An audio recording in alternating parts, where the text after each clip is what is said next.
kina kina ki uta, kia mātaratara ki tai.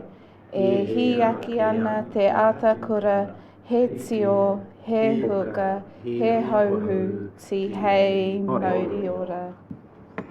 Cease the winds from the west, cease the winds from the south, let the breeze blow over the land, let the breeze blow over the ocean, let the red-tipped dawn come with a sharpened ear, a touch of frost, a promise of a glorious day. Kia ora. Thank you. Now, do we have any apologies? I just note the new seating over here. Is that an apology? Well, it sort of is, yeah. Very good. Okay, is that a notice? Charles is missing? Charles? We have an apology for Charles or not? No, we don't. Okay. All right. Now come on to the next item 2, conflict. Can we just move that? Move what? We don't have an apology. No, he's absent. We don't have an apology. No, it's put forward an apology for him. No. So, conflicts of interest. Any conflicts of interest that members have, which councillors have, which are new or which relate directly to today's papers?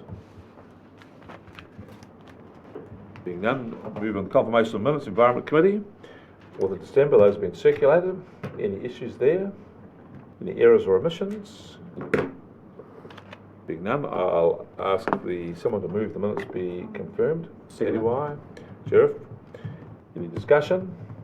All right, I'll put the motion. All those in favour carry aye. Say aye. No. To the contrary, carried. Item 4, follow-ups from the previous Environment and Integrated Catchments meeting. Chair, can we just slow down for a minute? I cannot access this at the moment. My Stella has completely frozen, so I'm flying blind. If I could just have 30 seconds to see if I could recover that. Well, and the problem with you flying blind is? You mean what difference would it make? No, it might stop you asking pesky questions. That's why I get through the meeting quicker. Is anybody else having trouble with their software? Just carry on. The boss? Yeah, Mr. Chair, I actually would like to note, you know, I'm very keen on things, technology, etc. But at the moment, I have had serious difficulties, having spent a long time reading various notes and reports for this meeting and other meetings this afternoon, and failures of technology being able to access information which actually sits on these regional council servers. So the analogy is if we had hard copies of notes or agendas, and I'd spent a day, or other councillors spent a day or so writing all over them, and then they're lost in this premise. This information, I'm very supportive of the use of technology. I'm very, very frustrated that from the user's point of view, i.e. myself, I cannot access information given to me as part of this meeting. I cannot access information that I've used to enrich for my own participation here and this afternoon at this stage. And I would very much like the CEO who's present to note that. And I think it is totally unacceptable, given other questions that have been raised about the use of this technology, to help councillors participate and hold the council to account and progress. It's just not acceptable whatsoever, the lack of access to be at this meeting right now and not being able to have access to information to be informed and to participate properly as electors expect us to be able to do. So I put that on notice for this, to directing to the CEO via you, Mr. Chair. That's very, very serious and unacceptable. Okay. Would you like to comment? Yeah, look, I would like to comment. Look, obviously it is unacceptable if councillors don't have access to both the papers for the meeting and their notes appended to those. I'm more than happy for us to consider changing our provider in this regard, if indeed the issue is the quality of the product and the servicing of that.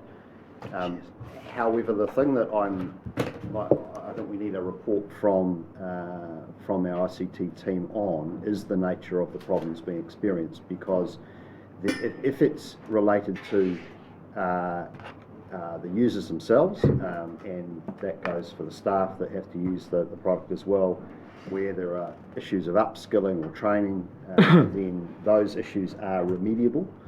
However, if it's literally something which is wrong with the software or with the provider, then we've got to take that issue up more directly with them or consider an alternative provider in the market, given that there are a number of companies that provide these services. So what I'd like to do following this meeting is to do some work with the ICT team to break down the problem and understand what it is that's occurring. Look, I was reading my notes yesterday and it crashed on me a couple of times, but then Microsoft Word crashes on me periodically when I'm working through a document. So that's not something which necessarily you can always guard against.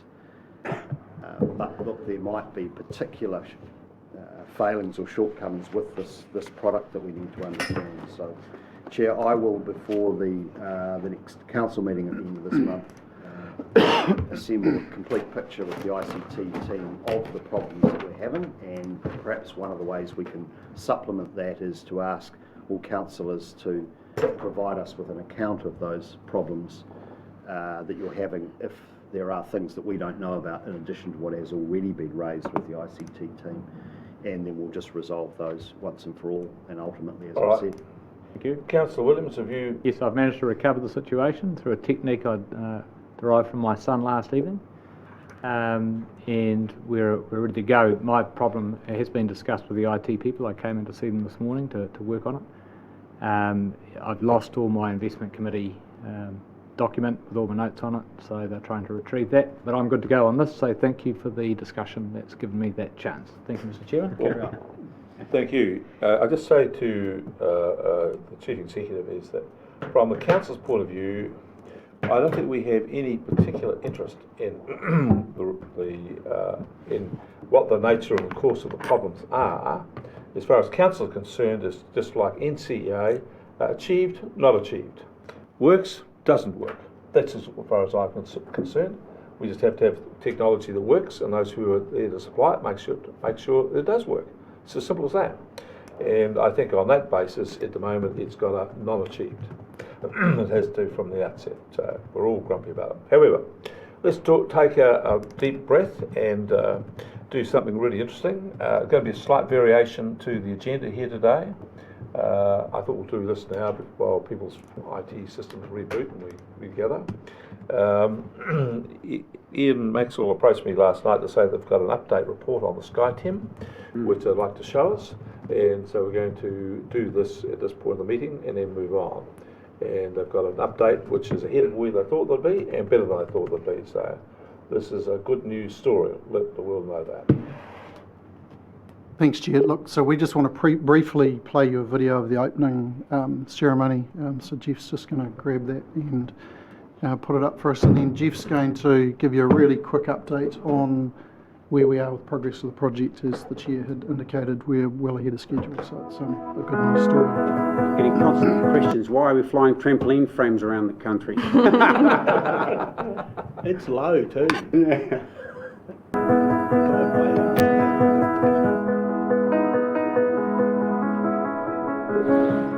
I wanted to just say briefly on behalf of the Regional Council that today is really significant because of the importance of the freshwater resource to our region. What we have is not only what we see above ground, but it's also what we have below ground. And our most important water resources for our region, what sits in our Rui Taniwha and Hiritonga aquifer systems. We've got SkyTem Australia over here in Hawke's Bay working with us to scan aquifers across the Hiritonga, Rui Taniwha, Otani and Papanui basins over the next 6 weeks. We're embarking on a body of science and research that's going to provide us with some alternative mechanisms around managing that water resource. And all of the marae hapu really support what is going on here. The health of our rivers is vital to not only our ancestral past, but to our present day living. Our ability to use this technology is going to significantly enhance our understanding of groundwater beyond where we are today. We're going to end up with a 3D image, if you like, of our region's aquifers at some time in the future. This big piece of kit measures the electrical properties of what's under the ground down to 300 metres, and we know from those electrical properties what the whether it's clay or gravels and other materials and all of those materials determine how the groundwater flows, and that's what we're ultimately interested in. And this science is going to give us an unprecedented look below the surface and enable us to understand what water resources we have, where the water flows to, and how we can take more measures and make better use of that water, and also protect those water resources from contaminants as well. It's a great historical moment for Hawke's Bay because we are finally going to be able to completely and scientifically understand our aquifers. This is cutting edge science, so this is new for the region, it's new for New Zealand. This is going to gather information that we haven't been able to before. That's critical information to help inform our decision making. Farmers will be pleased to know that the council are working on new solutions and finding out exactly what the resources below us and what we may be able to do in terms of growth with the water that we've already got. For over 10 years, this catchment has been fully allocated and we have had no options for further growth based on water use. And that is what is so exciting about today, the planning for the future. This has been a long conversation as we've moved forward to this space, but congratulations for coming together, for understanding that without that cooperation, we cannot move forward together as a region. So I'd really like to thank the Provincial Growth Fund for their funding support and our partners in this, which include GNS Science and also SkyTem from Australia, who are delivering this alongside us, and also the other councils of the region that have collaborated with us, the Central Hawke's Bay District Council, Hastings District Council and Napier City, who are jointly working with us on taking all this information forward and managing our fresh water for the best of our community.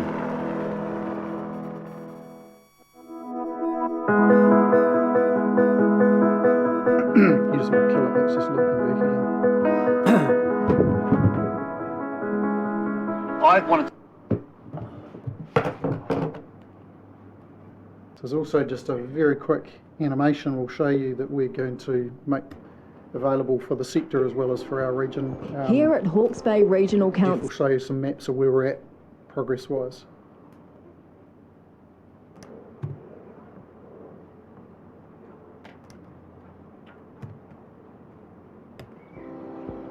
Here at Hawke's Bay Regional Council, we're proud to be the first council in New Zealand to use the latest airborne technology called SkyTem. We're finding out more about our aquifers because managing water is vital for the future of our region. We're flying over the Hiratonga offshore area and the plains, the Ngaruroro River Valley, the Pokawa and Otani basins, and the Ruataniwha Plains.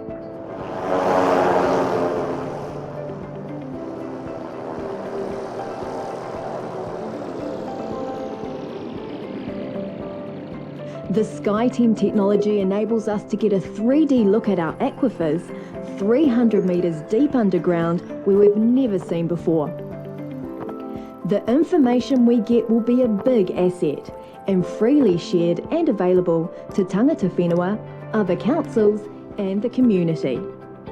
The more we know about our aquifers and how they're working, the better our decision making can be for the future. Our pilots avoid flying over infrastructure. They're careful around stock and most seem unfazed by the helicopter. The results of this 3D aquifer mapping project will give us a view of our aquifers we've never had before. Cool. And yeah, so like I say, Jeff's going to give you a bit of an explanation of where we're at in terms of progress, which has been Here at substantially further ahead than we thought we would be. We've had pretty favourable weather,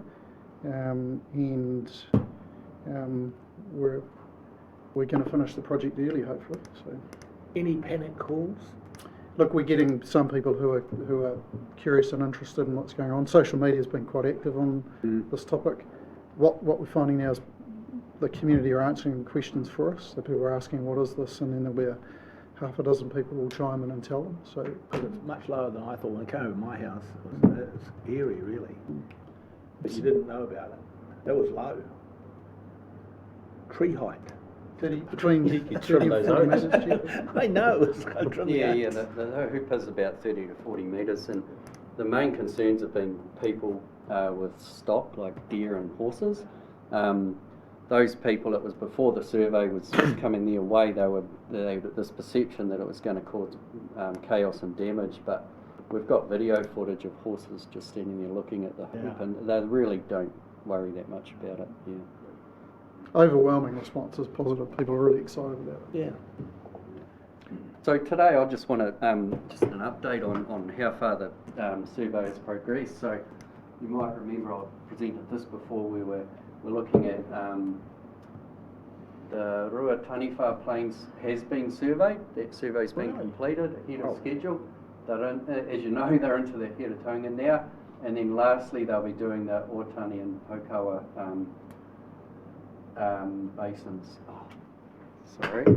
Are they offshore today, Chief? Do you know? They are expected to be offshore this afternoon. So that's these transects here that we're doing offshore. The technology is said to work in up to 10 metres of seawater. So we thought, well, let's get offshore. No one's even drilled there or anything. We don't know anything about it, and just have a bit of an explore out there. So the helicopter's been serviced from yesterday lunchtime. Should be operative again this afternoon, and they'll be flying out here. It's a good chance to get out there and see it if you haven't later on this afternoon. So how far will 10 metres take you offshore? Sorry, I'll just go back. I think it's about 800 metres. 800 metres to a kilometre, this transect out here. Do you presume you go out at low tide? That's a good point. I don't know if I've even scheduled that in, that extra couple of minutes. They need you on this job, Rick. They need you to fly it, actually. Yeah, it's really just an experiment. I mean, 10 metres isn't a hard and fast number anyway. Yeah, but just get the tides and go to the low tide. Yeah. Great. And Make sure you find some fish for Neil. Don't complain about not catching more fish later. So these are the actual lines that have been flowing so far in Hiratonga, and these are the areas that are left, this little bit up here, and the offshore 4 transects along there. So they'll have that covered this afternoon, then moving into Otani and Pokawa. So they're at least a week ahead of schedule. The weather's been really favourable, and I think that the project team's just been great on this. It's been a real team effort from the contractors we've had, project management, the comms and exec that we're working with. Everyone's just clicked and gelled, and it's been a lot of work, but now we're seeing the fruits. And so this is the project schedule, which goes right out to December 2022, and this is where we're at now, flying the survey here. So we're way back here and looking at middle of March to be finished, and we're looking at before the end of February will we finish the survey. And then there's a whole lot of work here, some additional data collection, deep drilling and what have you to validate what the SkyTeam data is telling us, and then modelling, turning it into resistivity data, and then the hydrogeological models, GNS will be building those. In sequence, they're doing the Hiratonga Plains resistivity model first, then the Pokawa Otani model, and then the Rua Taniwha. So that's the sort of sequence they're working towards. And the final products, this is staged delivery of products out here from the middle of 2022. We'll have the hydrogeological models and an updated Hiratonga Plains groundwater model as well. This is pretty exciting. The project's going extremely well, touch wood, and I think it's a good news story. In GNS are happy with the data? So Oh yeah, the data quality with GNS Science has been looking at the data, and they're extremely happy with it as well. There's still noise in there, which we always knew from power lines and infrastructure, and they'll be taking those noisy data out. But from what they've seen so far, they're excited as well. Excited scientist. Yeah, Wow. I know. From the previous use of SkyTeam, what do you expect to find? What's out there that you're looking for? Chief could comment. We haven't used it in New Zealand before. This is It's the first been time. in Australia, though. Sure, yeah. So it So hasn't- what do you find? What do you see? Yep. So the likes of the Hiratonga, you know, where we've got just bore logs and we're kind of guessing what's in between. We'll have a comprehensive look at what's going on in there in terms of the aquifer structures. So where all the preferential pathways for groundwater flow, we don't have a good handle on that at the moment, and that's super important in terms of groundwater flow and managing the quality, and also the confining layers, the clays and what have you. So It'll give us a much better conceptual understanding of the aquifer, and then we take that conceptual understanding and put it into the groundwater models. So that the groundwater models we have at the moment, they're regional scale, and they've allowed us to do some pretty sophisticated modelling that's allowed us to set limits in the aquifer based on evidence. What we need to do now is manage that limited finite resource, and this survey will allow us to understand what's going on at a very local scale so we can manage it more effectively in terms of options. So it's pathways, where the water is, depth of water, volume, connectivity. They're going to tell you about connectivity. Yeah. In relationship with the surface water. Exactly. Yeah. Just come back to Neil's question. Volumes. This is of all the questions. This is the one which is the key. Will it be able to tell us the volume and flow of water? No, it won't. And to me, I don't think it is key, because what's super important when we're managing groundwater is what's going on at the very upper level of the groundwater, the interaction with other bore users, other water users, and importantly, the interaction with surface water. And all that happens at the top. So even if we discovered that the groundwater resource is massively deeper than what we thought, because it's connected, if you take that water at the bottom, you're lowering what goes on at the top, and your streams and other water users suffer as a consequence. So, well, I'll just say to you that the conversation we had in Tank, the hardest ones, have been about the rate at which we can withdraw water and about flow. That's been the key one in terms of the political position of it.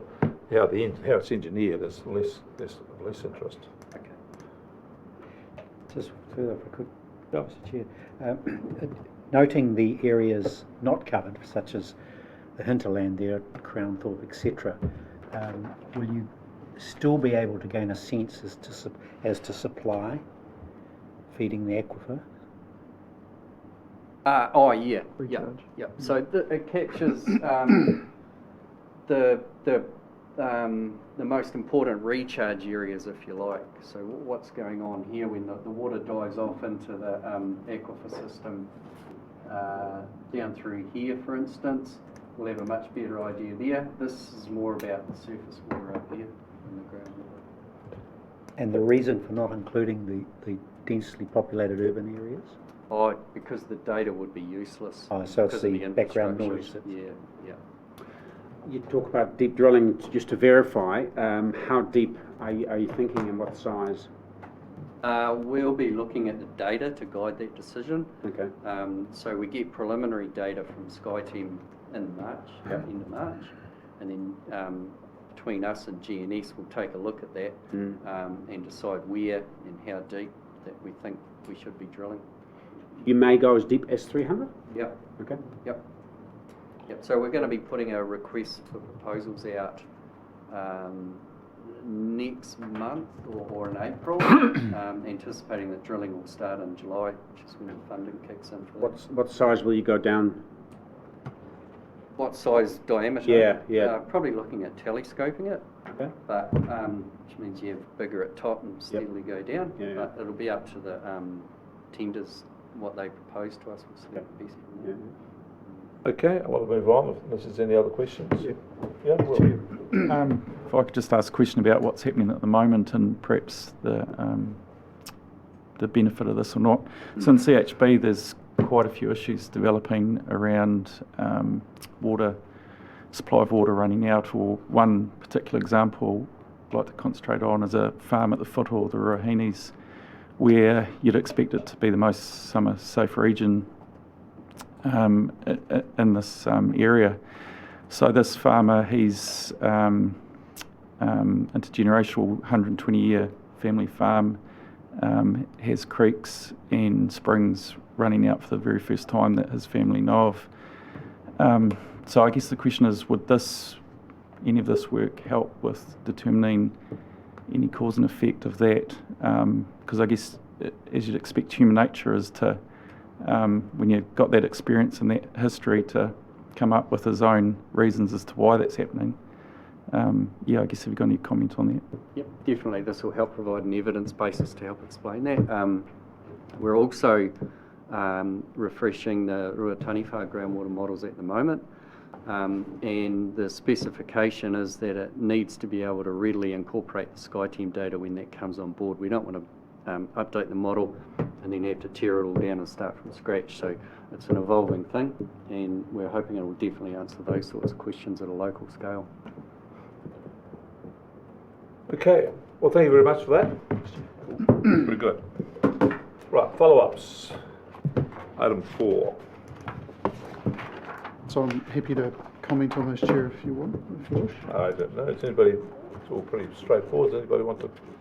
Oh yeah, can I comment, please, Chair? I'd like to thank Anna for her updated report from the last meeting.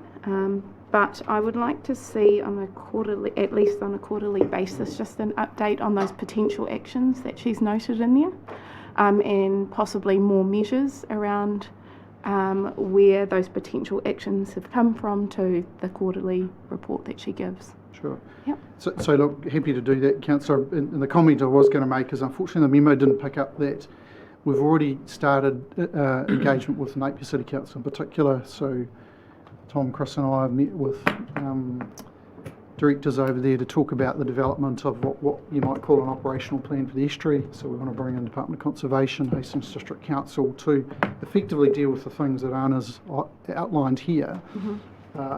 So it won't be an integrated catchment management plan, but it will basically pull together an integrated view of our operational activities, making sure we've got alignment, looking for gaps, risks, opportunities. So we've got somebody working with us on that at the moment. When we're ready, we're at the stage where it's starting to look and feel like something useful, we'll bring it back to you. Yes, please. Yeah. Chair, I'd like to comment too. Councillor Graham, certainly. Oh, did You know, follow that with Councillor Curtin. Okay. On this report? This is on the memo, isn't it? Yeah. So, and a comment on what needs to be done, and an aspirational vision for the future of the estuary. We've been nagging away on that for a long time. That actually is what needs to happen first. We can't do anything unless we've got an overall vision which covers 30 years. So this is what we think it looks like.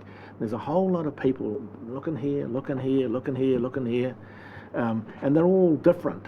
Now, we thought we'd get that through the committee, but it hasn't actually happened. And maybe, I don't know who's driving this, but whether it's Neil, but I would like to see a 30-year aspirational vision for the estuary, and that's certainly what our people inside the bowels of our organisation want as well. So we're not just spot dealing with it. We need a big vision. Neil? Well, Mr. Chair, my suggestion, it sort of links into Graham and Councillor Ormsby have said, is that we just need, great to have that memo which is sort of capturing a snapshot of today, but we do need that format. We need to know what the vision is, and I would suggest that we have as a part of that a bit of a workshop, because I think it would be useful for all councillors to see, for example, that schematic plan of the Ahuriri, the urban streams structures and the names of them, and where we go to the operational issues you've discussed, where Napier City and Regional Council intersect, and so there's somewhere there's a really good map of that, and it'd be useful for us to have that in front of us somewhere, but also to have specifically a workshop on doing just what Councillor Graham has talked about. Okay, well, it seems those are thoughts I had. I think all of you have been reading my emails. I agree with Councillor Graham. The thing that I felt was missing here was, what's the long-term vision? We've got all these minor actions here. Secondly, I don't think we've thought our way through this as well as we can do. And to pick up on Councillor Ormsby's point, we need to have a regular reporting, but I wanted to be part of a general framework how we regular report rather than have an ad hoc decision about how we report and listen. So we needed a regular report, the way that we do it. So from that in mind, Ian, what do you propose, what do you think we can do from here? So the committee, what is the committee's status? What is happening here? Because we can't go and do things without being part of the committee, and we can't go and do things without coordination with Napier City. It just seems that we're all milling around here, all saying the right things, but we just need a great big black and white hunterway that sort of bark us up and head us in the right direction. So, what do we need? So yes, I completely agree, Councillor. The risk in this is we can't get ahead of to committee, and they don't exist in law yet. So we need to pause and let that process run its course. However, I completely agree that in the interim, and in fact, Pity Prentice, for example, has told me a number of times, just get on with it.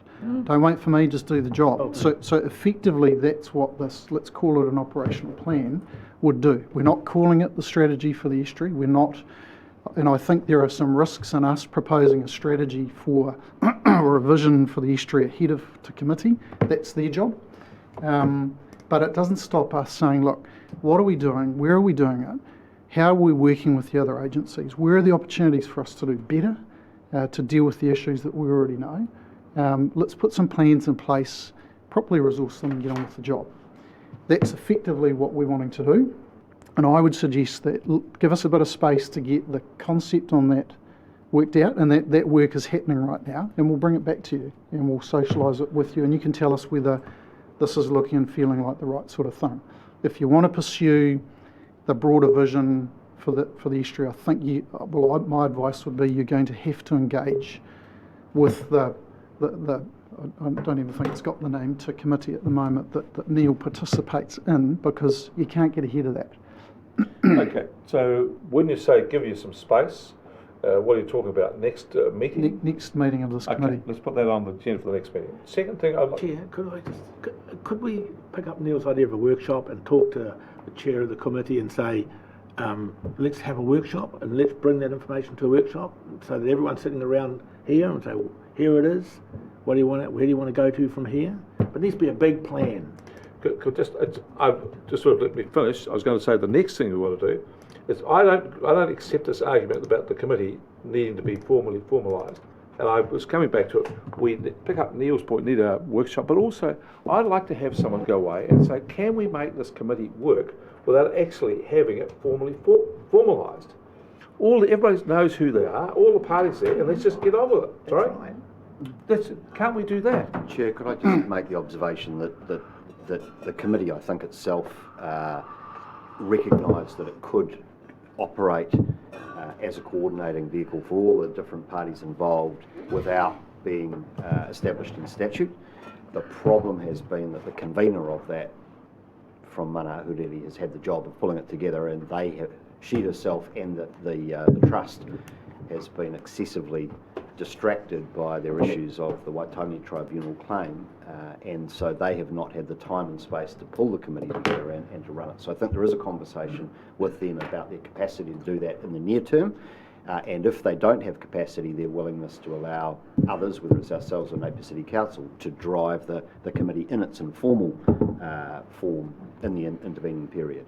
So let's just pick up on Rex's point again. Let's just come back to the thing. Now that the Waitangi Tribunal hearings been brought forward, done, can we go back to Mana Ahuriri and ask them again, are they willing and have capacity to constitute the committee informally without it being done? And secondly, would they be willing to participate in a workshop that Rex and Neil have spoken about to look at how we get this plan going forward, so we're working in a coordinated way, even if it's informal? So just to be clear, that request would be a bilateral workshop to Mana Ahuriri and ourselves, or would we involve Napier City Council? Napier City Council as well. Everybody. Basins District. Yep, the lot. Everybody. Chairman, just one further offer or suggestion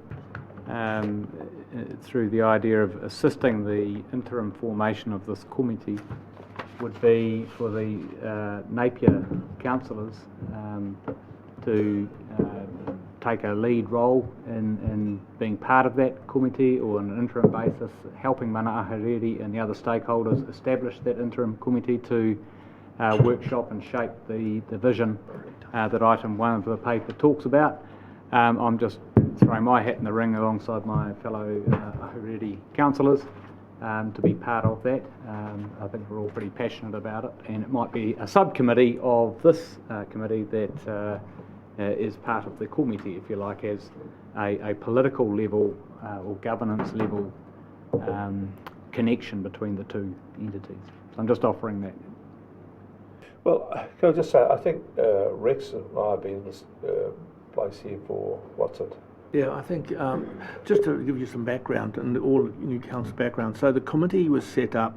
It's under statute, and Mana Ahururi hold the chair and hold 2 or 3 people in there. I'm not sure how many, but when it was set up, we ensured that a governance person from Hastings, a councillor from us, and from Napier, Doc brought their person forward, and I think somebody else, there's some other people players there too.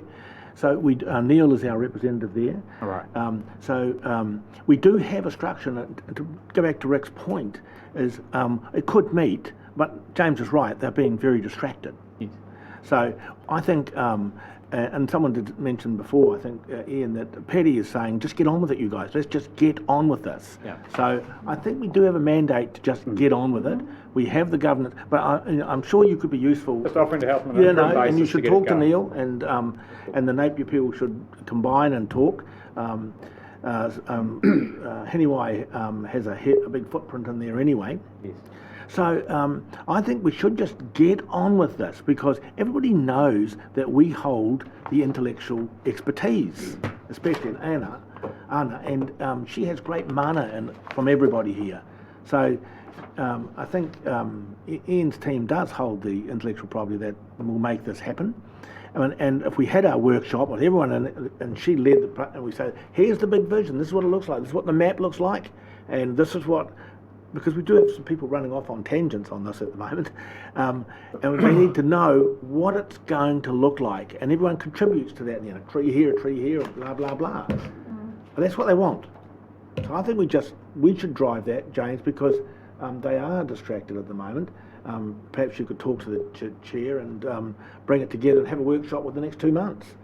Agree with that. The people of Hawke's Bay have waited long enough to see a grand plan for this estuary that's just going to fix it.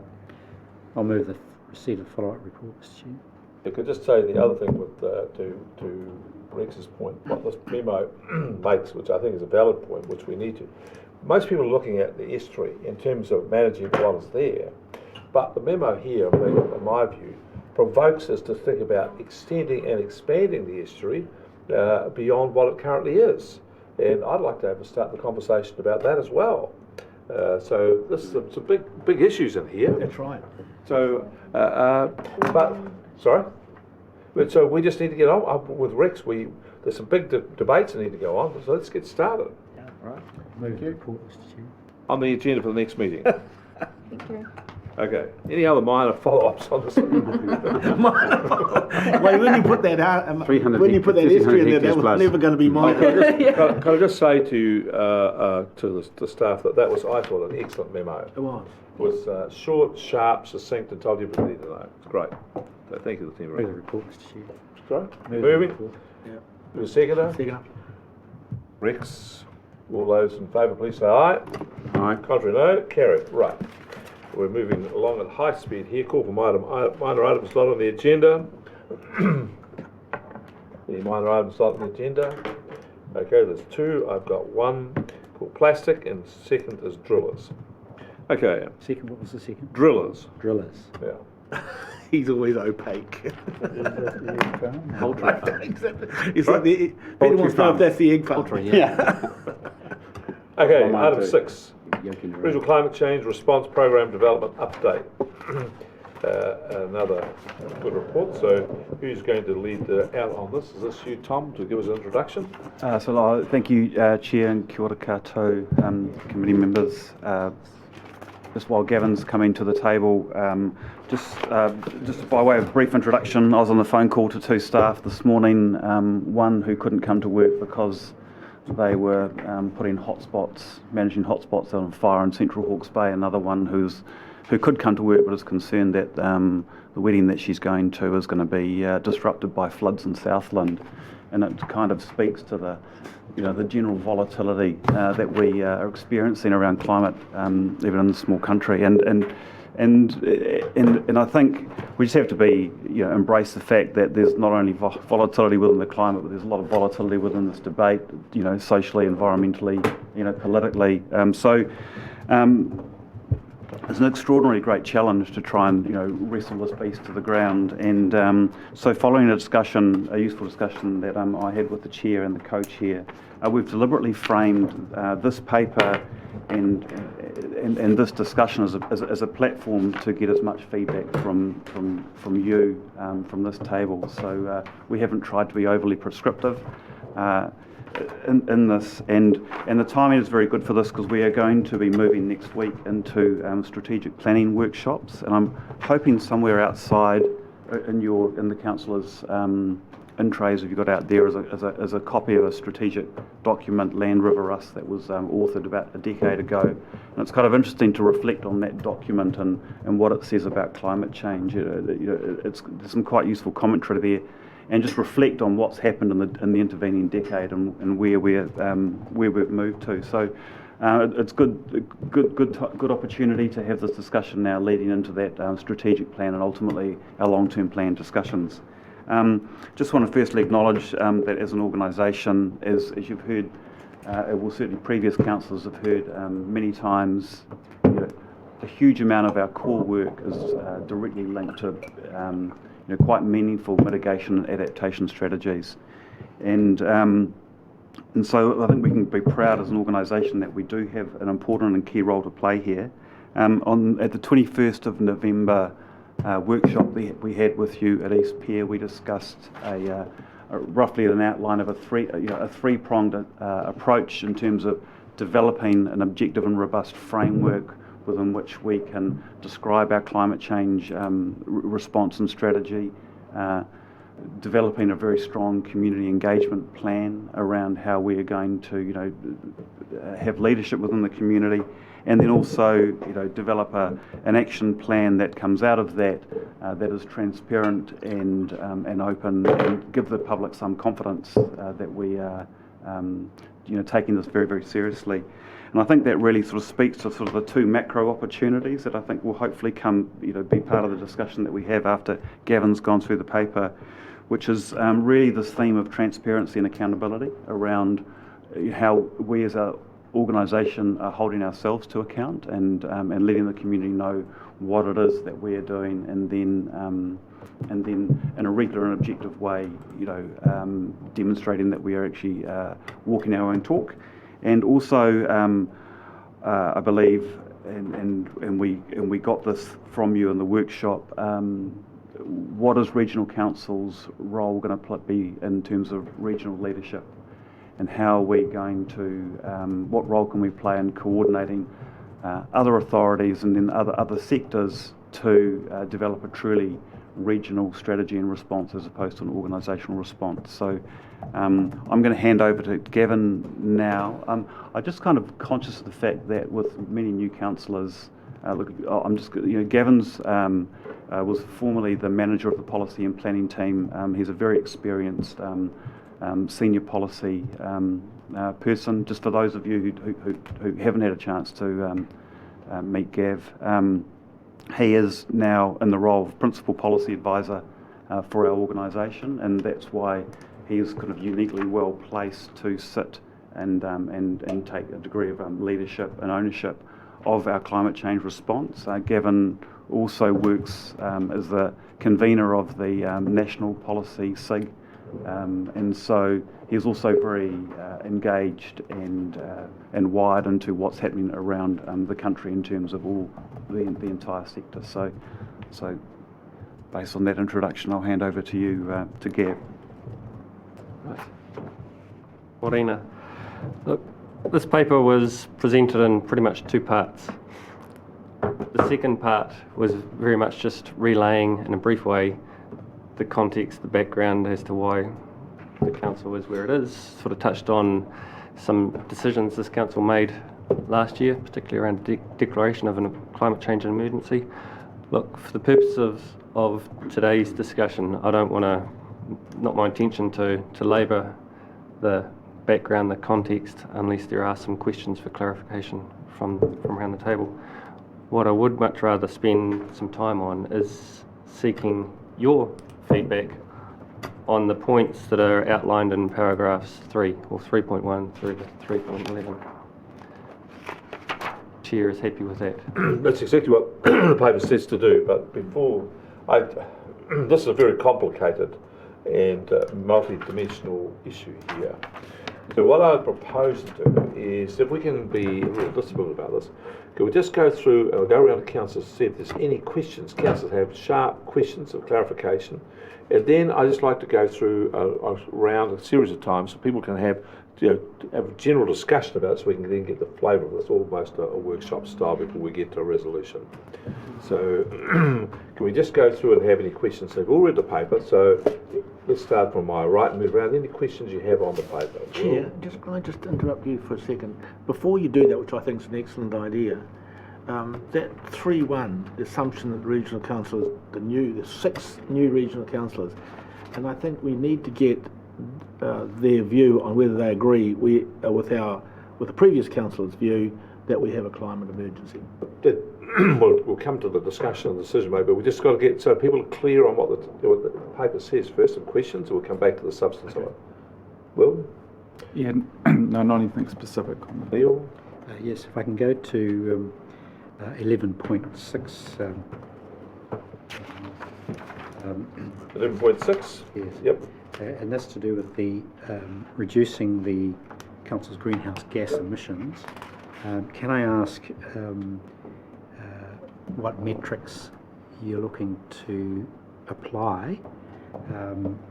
I've got a couple here that I'm sure will be on your radar as well. Reduction in vehicle mileage, reduction in air mileage, reduction in the number of days staff work from home. I'm just thinking of all the detailed breakdown of the mitigation activities we're potentially engaged in. What are they for the first 6 months of the emergency that we've declared? So in terms of the total quantum for the first 6 months, that will be coming to you in the organisational performance report in due course, so I couldn't give you the numbers off the top of my head.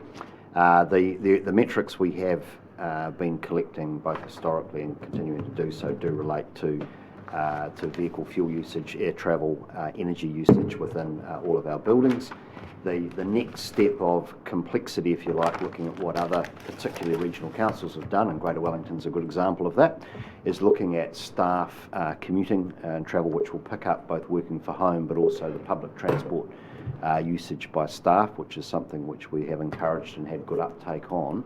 But the one which is kind of probably the curliest is the ruminant emissions resulting from the grazing practices in our river berm areas. And I know for Greater Wellington, the largest, aside from the public transport network, the largest component of their footprint as an organisation is the grazing of their river berms and within their schemes, which obviously presents some significant challenges in terms of our ability to reduce that if we're going to continue to use animals to control grass within our river berm network. So they are the key metrics. So you'll bring those, are they in draft or are they established? Established for vehicles that travel, energy usage within the building. Sure. Those other 2 areas are still a work in progress. Okay. So when do you think you'll bring back the work in progress? When will culminate this in a discussion? For example, you've got a tiered approach for the internal activities of council and staff, and then we've got some policy changes that result. For example, ruminant grazing policy, our approach to Hawke's Bay tourism, multiple opportunities to impact across the board. So is that what you're intending to bring back, and when? So that the wider program that you just described, I think, goes to what Gavin will talk about more broadly in terms of the whole package, but just around the council's own carbon footprint. Jess may be able to give an indication of when we will be concluding the procurement process that we've entered into or commenced with an external accreditation provider who will do that measurement and independent verification of that for us. you got any sense, gents, just about when? Probably in the next 3 to 6 months. Right. Okay, next question. Yes, sorry, just one more. 25.2, the draft resourcing, the draft 2021 plan. I'm surprised you've indicated only 25,700 for application to climate change. Surely you're looking at a bigger request than that. So look, that's just what is currently in the budgets that were set in the long-term plan. It's actually a relatively long-standing. Oh, you're saying that's in the long-term plan, not draft, correct. not the draft annual plan. No, that's not what we are proposing. And currently we are considering what could be achievable within the annual plan with respect to reprioritisation. But you'll appreciate, because we've made a decision as a council not to consult on the annual plan, we're not making major variances to either headline rate numbers or to the overall allocation of funding at significant activity level. So we have got some constraints within this coming financial year about how much we could redeploy into climate change. So we're looking at that around the margins at present. Well, just on that, so it does indicate whether we consider consultation. I would have expected at least 10 times the quantum that's there for the coming annual plan. Would that indicate a consultation? Look, I don't think so, because the numbers are still relatively small. We're juggling a number of things in terms of particularly the policy and planning budgets. So you'll appreciate that we have, unfortunately, ongoing litigation around the water conservation order. We've got some uncertainty about when the tank plan change will be notified and the costs that will incur there, etc. So we've got some dynamic factors that we have live that we're juggling. When we bring the annual plan budgets to you shortly, we'll be looking to amass what we can by way of a reasonable operating budget for climate change for the next 12 months. But the real story is the fact that it will be the next long-term plan where we will have a significant increase in funding allocated, and we've got to make do really between now and then. That's a budget amount. Can we just move on? No questions, thank you, Mr. Chairman. Any questions? Great. Just quickly, just interested in more information, not necessarily now, but to enrich my understanding of Para 9. By 2025, coastal hazards are being managed, i.e. just more information, perhaps it's the other committee. In fact, what hazards are trying to be managed, or as opposed to mitigated, or whatever that might be. And then a point 9 point, well, all those points, particularly 9.4, but I think the CEO has just answered a lot of that about understanding where we're at right now as regards to our carbon footprint. But I think also a larger sharing of actually the things that you are trying to measure when you're saying HBRC's carbon footprint, not just this building, but our impact and just those different tiers and what that means. Because we've got another discussion this afternoon which will go into things which around our carbon balance sheet, which is a whole different discussion. And then 10.4, you note, well, all those points, but particularly borrowing 35 mil over 10 years to provide incentives to change farming practices in the region. I'm interested, and again, we can get that offline if you like, on how you came to 35 million, what practices you're actually trying to change, in particular where you're planning to start, and when, etc., etc. So basically just enrich the information in and around that. I presume that's in previous documents that the council's passed. Yep, I'll take your thing to do that offline, because that's quite a big conversation, both of those. Well, Park them, we'll come back to you for that later. Peter? No. Rex? Yeah. Question? As a comment and question? Questions first, we'll come back to comments. Oh. I see a comment just about to pounce out of you. Yeah. Ready to go. I don't have any questions. Oh, I'd just like to thank Tom and Gavin for That's both working on that. I was going to do that too. Well, you didn't. And I totally agree that, as you know, if we're going to be regional leaders in this space, we need to get our own house in order. So thank you, and I'll comment later. Jeff, Jeff? Really enjoyed reading this material. It's not all the material that you put in front of me is that enjoyable. This is really enjoyable. Yep. I would like to have a discussion, or there's mitigation and adaptation. Okay, so Mitigation, if you've got a pack of councils, countries, whatever you want to choose, if you're ahead of the pack, what you're doing is actually very little effect, okay? If you're actually part of a pack, then you actually combined, you can actually do a lot of work. Then you've got adaptation. We will have elderly people and people who are poor who will actually be disadvantaged by some of the work that we do, or even the effect that actually climate change will have on them. So I think we have to have a discussion of where our level of mitigation is going to be. So we're actually not actually overreaching, and we're actually losing adaptation, where we, for instance, can actually help those who need actually help, because they actually be worse affected than most of us sitting here around the table. And I've taken as an example the country of Sri Lanka. They fully embraced climate change, and they decided, we as a country, although they are quite, they add a lot to climate change as a country themselves, a lot of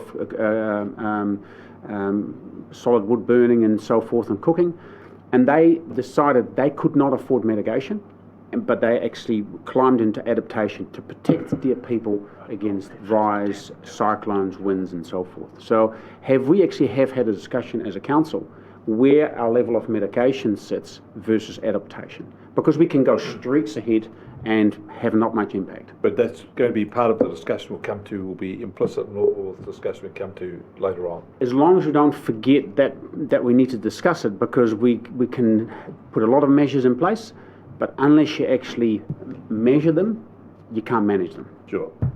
Okay, thank you. I've got a couple of questions on this. On 3.2, can you just explain to us what you mean by this?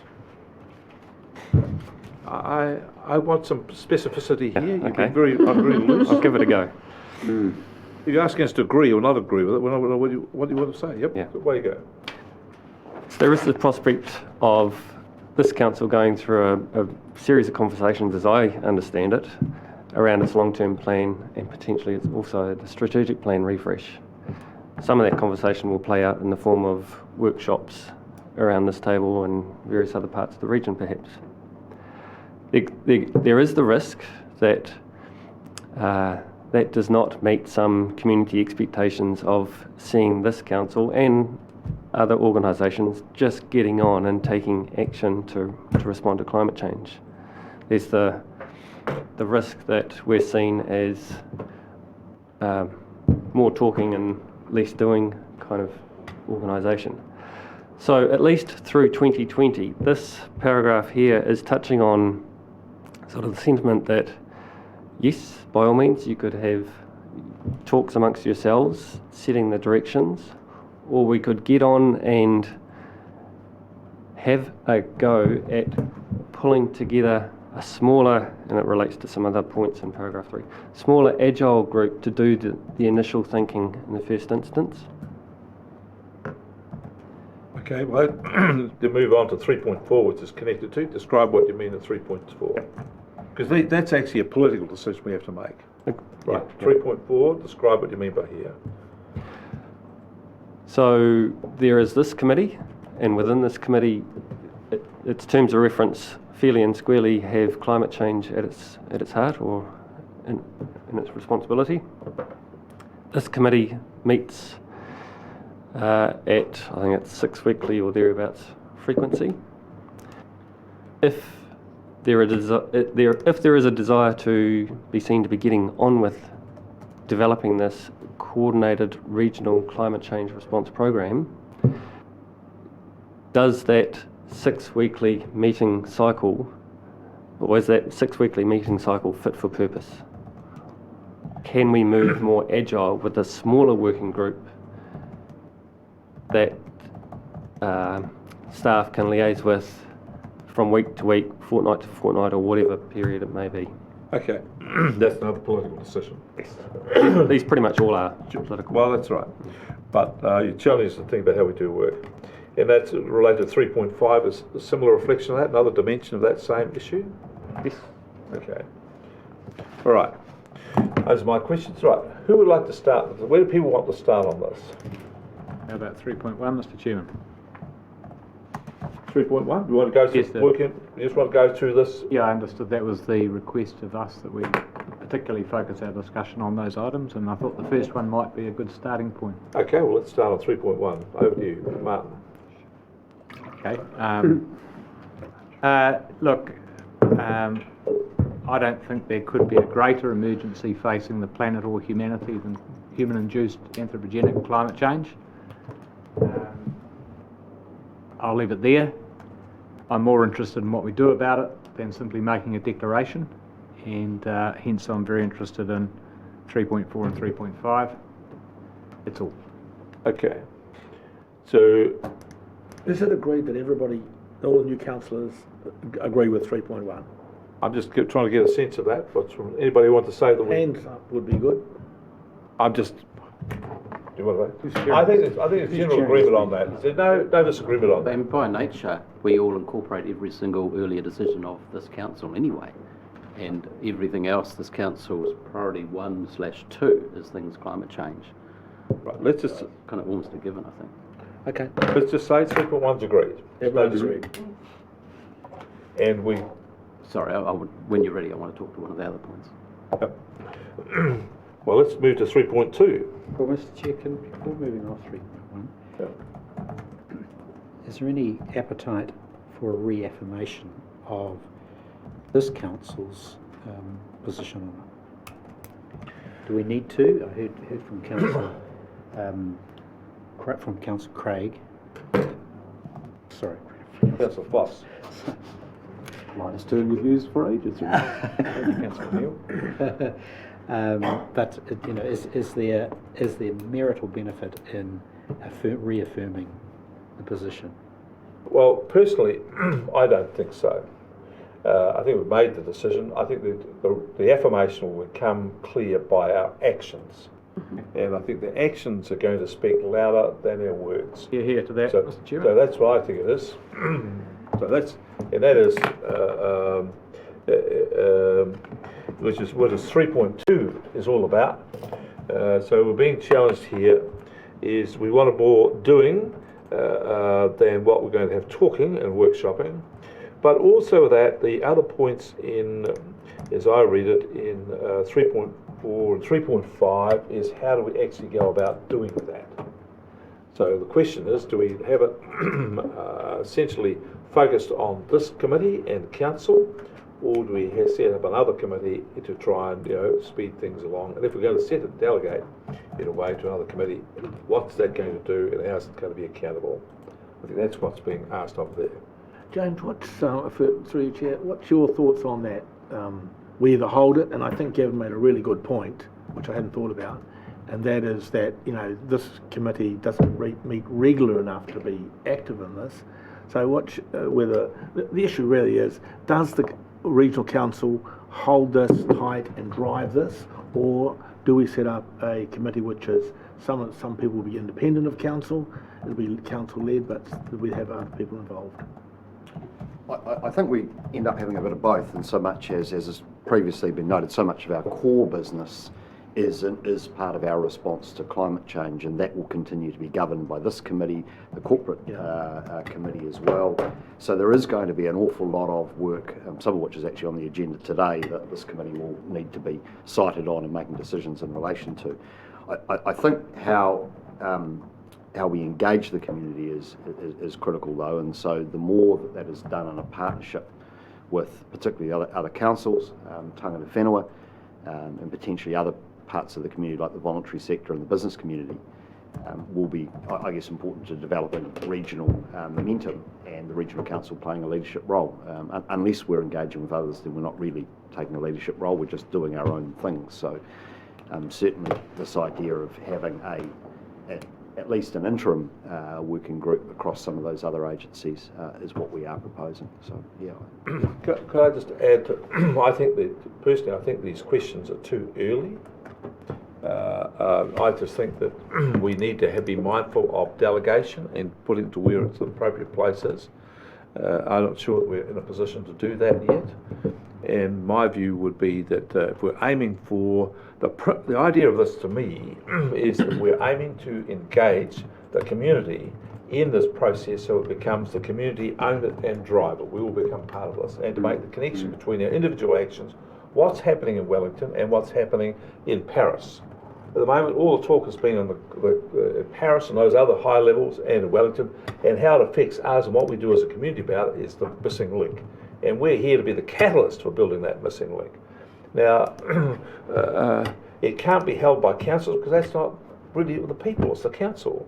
So we're going to have community-driven levels of how this is done. And I would have thought we'll decide on that. Well, part of that will come clear when we have this conference that we'll talk about at the end of this year, where we draw all the elements of the community together, and they have to have a say in how they want to manage this.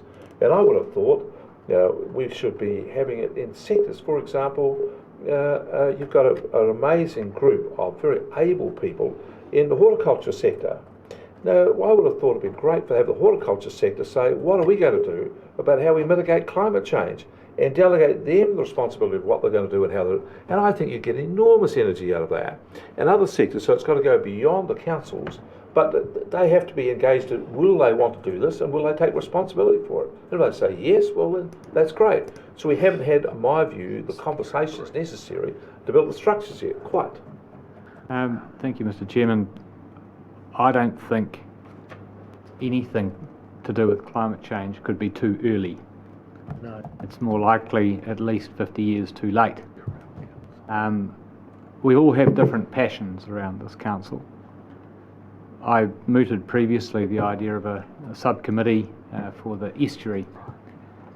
I actually think an agile group of councillors, whether formally delegated the role or just asked to work with staff to develop a work program for 2020, which might include progression of the conference idea, might include opportunities for community engagement, might include just a general overview of our mitigation and adaptation actions that are in Appendix 2, and might include some thinking about what long-term plan provision we need for 2021, which is only a year away. Couldn't but help, and would mean that as we come back to the formal committee meetings each month or 2 months, there has been that more agile work with those who are passionate to bring back to the table, and not just leaving it to the staff who've already got heaps to do. But I, for one, am particularly passionate about this issue and would be interested in being part of the structure that has been mooted at 3.4. Thank you very much. Councillor Graham. Chair, thank you very much. I 100% agree with what Martin just said. I think we've got to get on with this. It's a bit like the estuary. I just don't think we've got the time. Firstly, again, I'd like to say it was a really good report. I really like Jeff in both reports. Enjoyed reading them. And I thought some of the suggestions from other councils who are getting on with this, having their conferences and having videos and getting out there and saying this, getting on with the job. So I would like to see a small committee from the council, and maybe over time it involves other people as well, because you have to embrace but begin with a small nucleus of the people that are passionate, because they need to get on with this. So we need to have a conference, and I love that idea also of having a conference with all the kids. So I think you alluded to that. You can't just sit around this room and just talk. We've got to, the community's got to see us out there doing things. And if we have a conference and get all the school kids there, and they're all passionate enough now, but at least people will see that there's momentum, and through momentum we'll gather some really good intellectual solutions going forward. So I'd like to see a small committee that we hold to account. And it's a big picture stuff in the beginning that we need to get over right in 2020. Councillor Foss. Thank you, Chair. Just the theme of us wanting to get on with it, I think is actually adequately described. Maybe we have to do a lot of things informally as the formal process catches up, as ERI discussions conclude, I suppose, and with the other councils in our area. But we can do things more now. For example, we have procurement policies from the council. I can't quite remember how much we procure a year from the regions. We spend about 60 million a year as an organisation. I think whatever we procure must be most of that. And we can, from this table, ask of the CEO to formulate criteria and around considerations and around procurement. It doesn't mean someone wins a contract or not with their environmental credentials, but it is a high level of evaluation as we're going through buying things from this region. Basically, we are walking our own talk.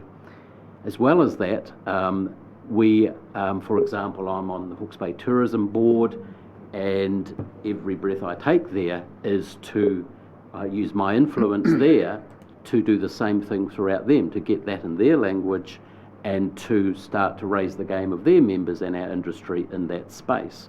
We have sports boards, we're all on various external committees, I think, or things like that, where we can influence, not instruct, not regulate, but influence the awareness of and the need to up everyone's game in the climate change space.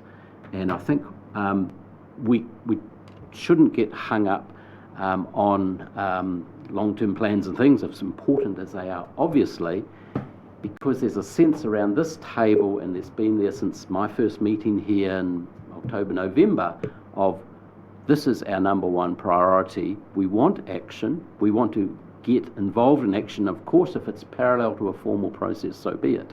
But I don't think anyone around this table wants to be here at the same time next year and congratulating ourselves in that we've formed a committee with the other councils and something else is in play.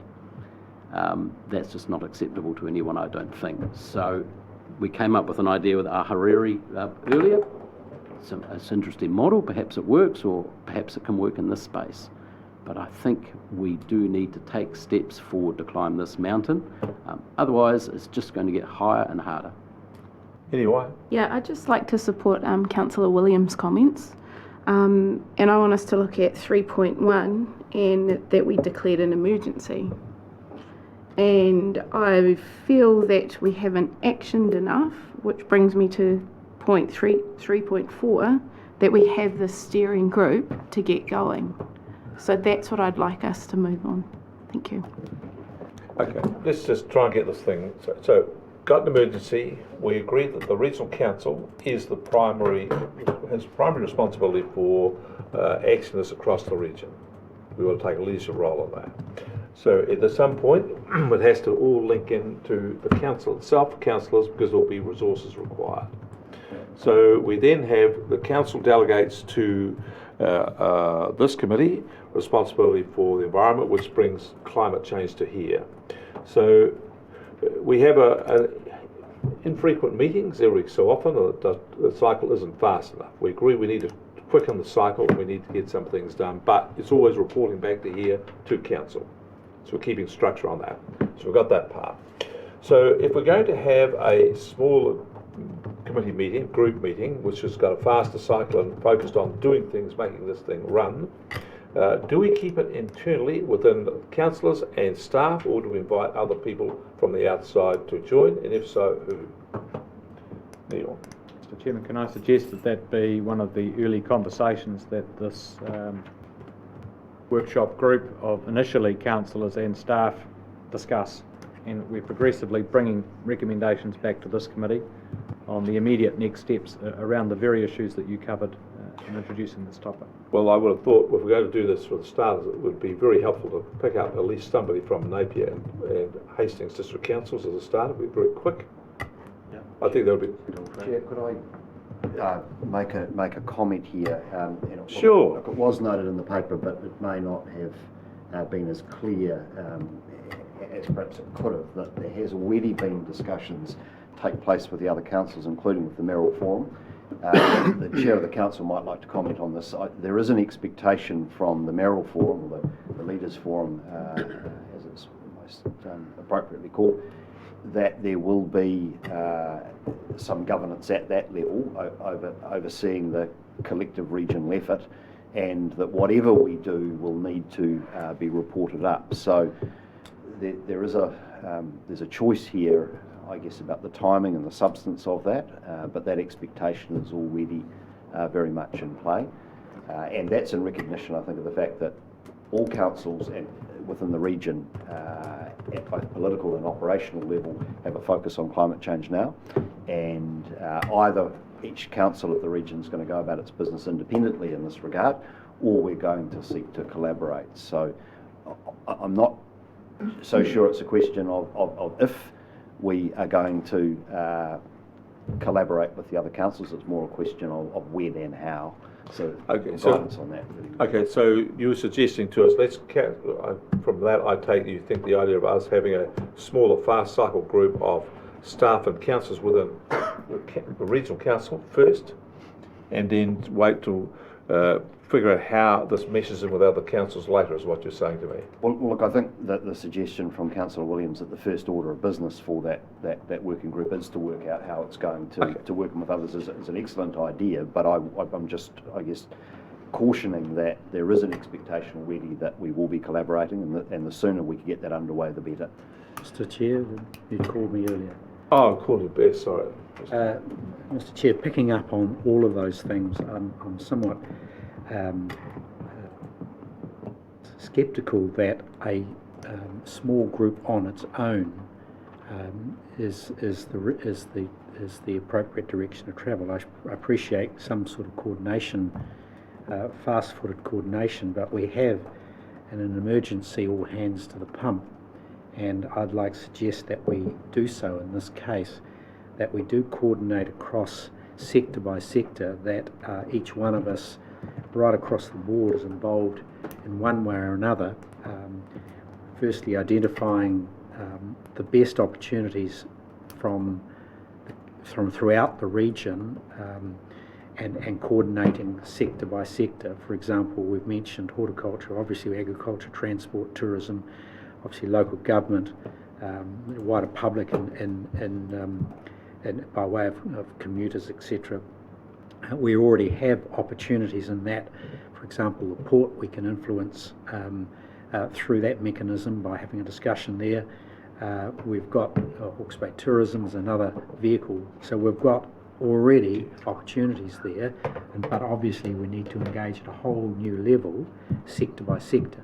For example, we're working on our organisational template to identify and produce a mitigation plan with measures, etc. for that. I would suggest that we need similar templates industry by industry, specific to those industries, and that we actually help facilitate that some way, picking up on what those sectors already have done. So yes, a small coordinating fleet-footed operational group, but quickly migrating and identifying the sectors that we need to work on, and then every one of us joining in that that collective approach, sector by sector, based on our level of interest in each one. Chair, just in response, everything that Councillor Curtin has just described makes sense, and it would be a good approach for us to look at the particular circumstances of individual sectors with those sectors and work on sector action plans, if you like. But I just want to reinforce the fact that we do not have significant resourcing available to do that level of heavy lifting that's envisaged there at this point in time. So what I would imagine is achievable is that the working group or this committee, either or, will develop a work program that may well be sector-based over the next 12 months with a level of engagement with those sectors about what they're already doing and their interest in being involved in a more substantive effort. But our ability to actually then execute on developing sector plans and supporting sustained and substantive engagement with each and every one of those sectors is not something we could do until that resourcing comes through in the LTP. Well, that's why I raised that issue, Mr. Chair. Yeah, I know. I've got Rex next. Yeah. Then Craig.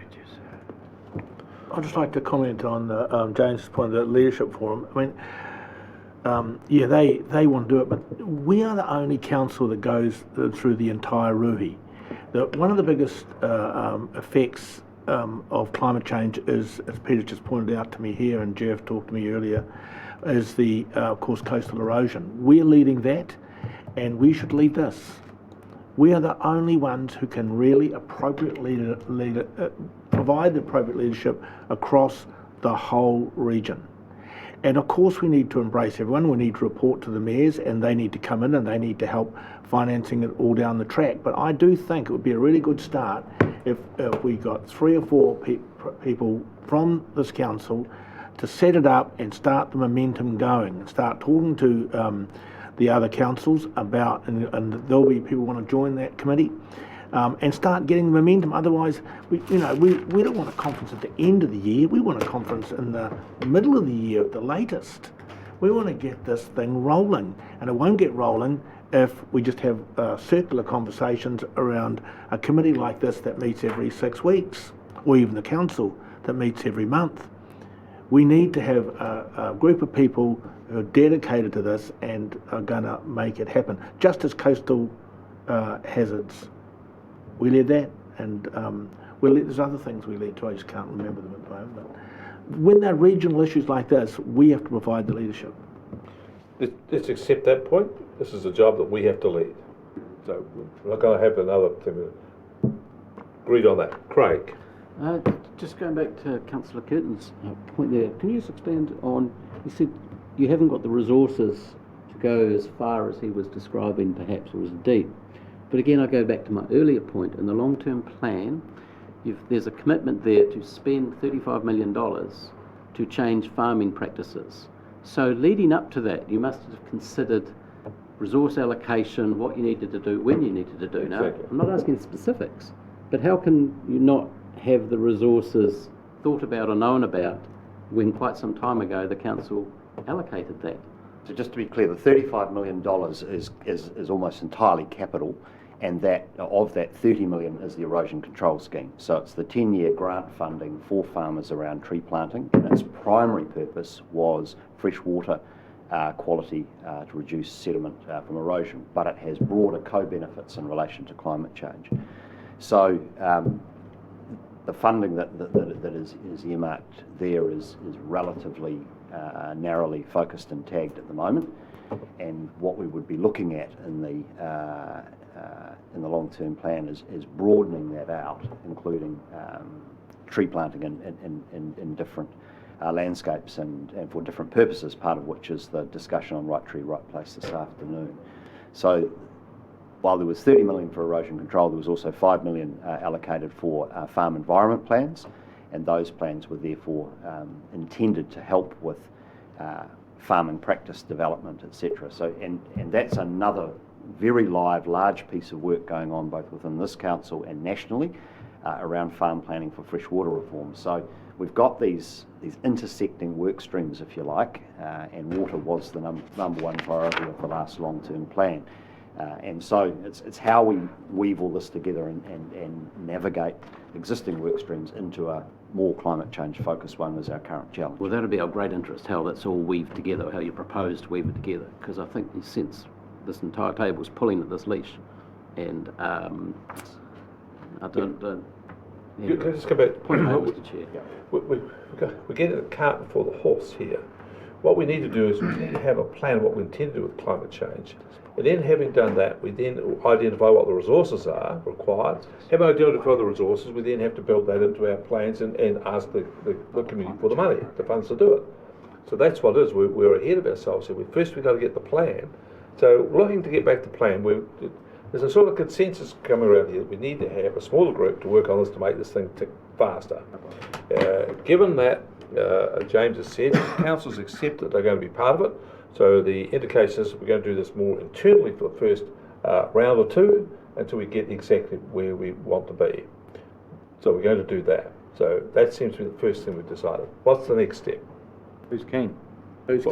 Chair, can I just make one more comment, because I think we may have given a false impression around the resourcing side of things. The point around the $20,000 is a completely fungible and flexible pot of money. It's very, very small for consultancy or doing community engagement or something that we don't currently have planned. We do right now have a multi-million-dollar climate change work program. You know, the three biggest priorities for climate change adaptation in this region is improving our flood protection, dealing with our coastal erosion processes, and our water security And so those three areas are a major focus of council right now. You've seen some of the science this morning. We're spending millions of dollars on those projects right now, and all three of those feature on the agenda for today. So the climate change work program, if you like, is very large and very substantial and very financially committed to. The issue we're raising is that if there is more that you want to do over and above that which is already committed to and programmed, particularly by way of holding conferences and engaging the community, engaging sectors, doing risk mapping, all that sort of stuff, we have very limited additional resource to do new stuff until the next long-term plan comes along. Right. Now, the other thing about the plan is that this is, for this committee, what would we think of having input from the Māori Committee and the Regional Planning Committee? Well, certainly the staff view and our recommendation to you is that partnership with tangata whenua of this is fundamentally important. Agreed. And it needs to start right at the front end. So my question has been provocative here. So when we're talking about who's keen, who's going to be the committee, we just about make sure we get the shape right. And then the second thing is, before we get to the populated, we need to be clear about what we intended to do in the time frame. So let's come back to purpose. So what are the what are the purposes we're going to have for this group to do in the interim?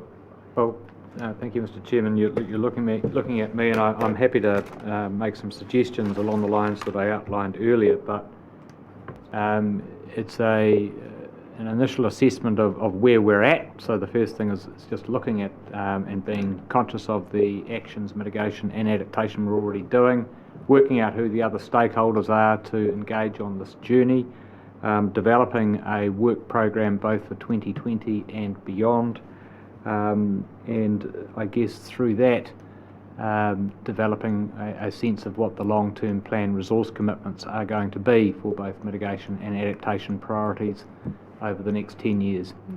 So bringing those details as they come to light through the discussions of the working group to the periodic meetings of this committee in order that we can make recommendations to the council, so that by the time we hit 2021 we've not only achieved certain things within what constraints of budget we've got, but we're very clear about where we're going. Well, I think there's one key element missing in that for me, and that is I agree with the first element, assessment. I think what's next, where we're at circumstance, but I think that what's next has to be about making the connection between what we do regionally with what we do is being done at the national level and internationally. Good point. So we've got to, what we're looking to do here is localise and energise the community to meeting the climate change targets. That's what we've got to do. That's its growth. And so in having that as what its objective is, we then have to develop strategies for achieving that, which will then come to connecting with stakeholders, etc., etc. So, you with me? Yes. So we set that as the objective, is to, at that level, and they'd come back with a rough draft of how they see this working together at the next meeting. Yes. Okay. Does that get it? That gets it. Both of them together gets it. All right. Let's do it. Okay. Now, Annalie, have you got that written up? Yep. Sorry? But Chair, I'm written still on interested Stella, to know yeah. around the council who's keen to be involved in this. There's a lot of work involved. It'll be unremunerated work, but it'll be from this council. Who's keen to sit on that committee? Okay, well, how many do you think? How many do you need for us? I'd say three or People I'm on able this to committee. do 1, 2, 3. Who's the three? Martin. Anyway, me. And you. Yeah. That's three. That's good three. Now we need to invite someone from the Māori Committee and someone from the Regional Planning Committee. Okay, and then Can I just jump in there, Chair? The advice from Piri Munro is for staff to put a paper to the Māori Committee meeting on the 4th of March and seek similar feedback from the Māori Committee as to which way they may want to go.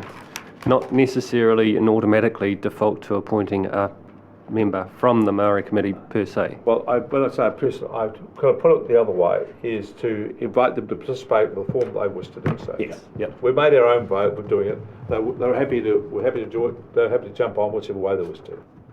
And similarly, I presume for the RPC. Yep. All right. It's a good 3. 3 might get the job done. There'll be spare seats in the walker if anyone else wants to jump in. Okay, so that to me is that identifies a response to 3.2. That to me identifies 3.3, 3.4, 3.5.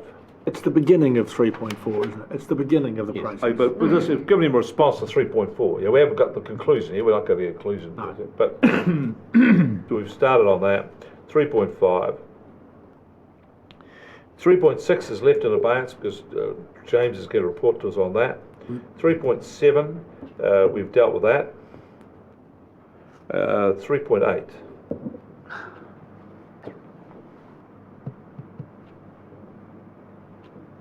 Don't need to respond to that. 3.9 will come up with the steering group. We'll tell us how we're going to do it. I want to talk to 3.9 when you're Sure, away you go.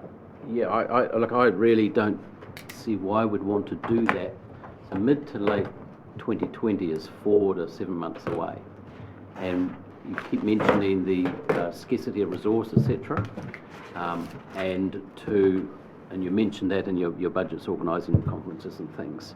To me, we keep talking about action, not either talk, fest, discovery or skites at a conference. And it's the ongoing action. It's what happens before and after any conference date to me, it's much more important. There's also a trap of, there's another large political event and we can get distracted, or our event we're trying to arrange for across Hawke's Bay may be distracted by other events and shadowed by them, and then taking resources, time, not just finances, but time of staff in particular to carry on with some of the initiatives we're thinking about or trying to initiate around the table.